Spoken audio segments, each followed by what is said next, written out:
pouco acima, aperfeiçoando-se, porque a seleção natural cuidará que, digamos, minhocas melhores sejam produzidas, mas não minhocas que sejam metade outro animal. Por exemplo, metade cobras, ou metade anfíbios, ou coisa parecida, porque eles estariam em desvantagem de acordo com a própria teoria de Darwin. Darwin achava que a seleção natural, a luta pela vida e a sobrevivência do mais forte causariam uma lenta, porém irresistível evolução de uma espécie a uma outra. De matérias sem vida para formas primitivas de vida. De formas primitivas a formas complicadas. De algas e amebas até chegarem a primatas e ao homem. Porém, Darwin estava definitivamente errado. A própria seleção natural evita que isso aconteça. A teoria inteira depende da ideia de que você não conseguirá, por acaso, um novo organismo produzido de uma vez, uma macromutação, mas você conseguirá pequenas mudanças. Ora, essas pequenas mudanças para algo melhor serão uma desvantagem para a espécie até ser completa. E nunca será completa, pois sua seleção natural previne um desvio para melhor, tanto quanto um desvio para pior. Esse sendo o caso, nós podemos esclarecer o fato de que as espécies, humanos, animais e plantas, permanecem constantes por todos esses anos por esse mecanismo de regeneração que Darwin corretamente descreveu. O que ele não notou é que isso previne um desvio, um lento desvio para melhor, tanto quanto um lento desvio para pior.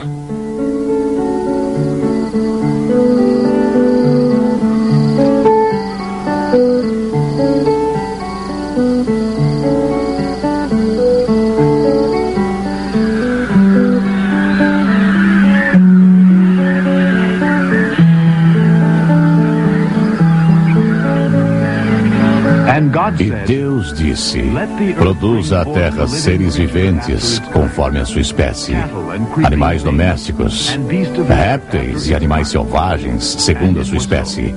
E assim se fez. E Deus fez os animais selvagens segundo a sua espécie, e os animais domésticos conforme a sua espécie, e todos os répteis da terra conforme a sua espécie.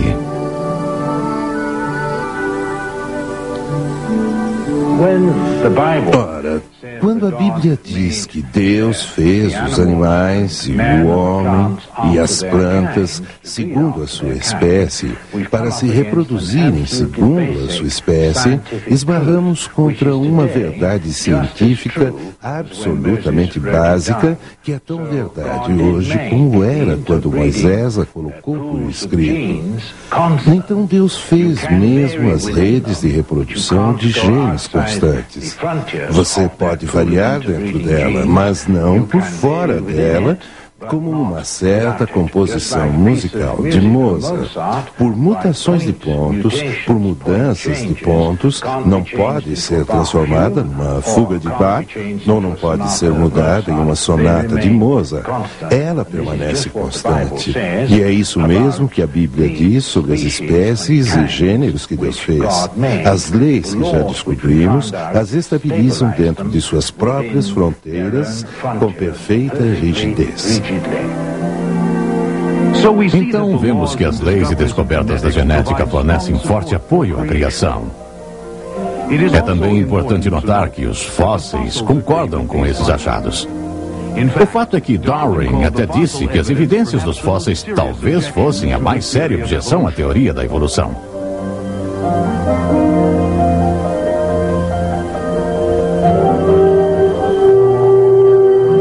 Dr. Gary Parker é um entre vários calorosos evolucionistas que mudaram de ideia e se tornaram criacionistas convictos depois de estudar em maior profundidade esses assuntos.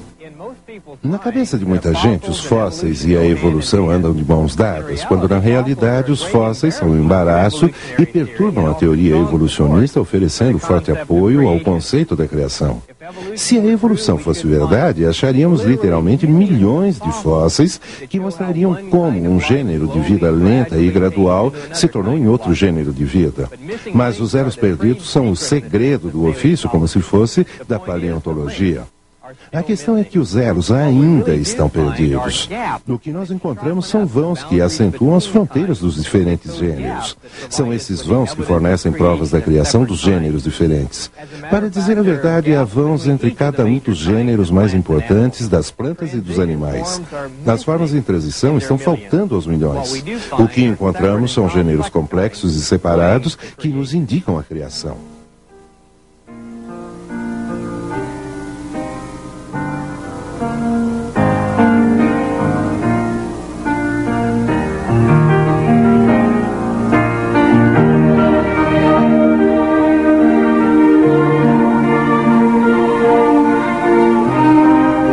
Darwin, no final de sua vida, ainda estava cheio de dúvidas e frustrado por suas próprias teorias, ainda curioso com as grandes questões da vida.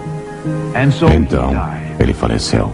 Finalmente, para encontrar seu criador, aquele que disse: povoem-se as águas de enxames de seres viventes e voem as aves sobre a terra, sob o firmamento dos céus.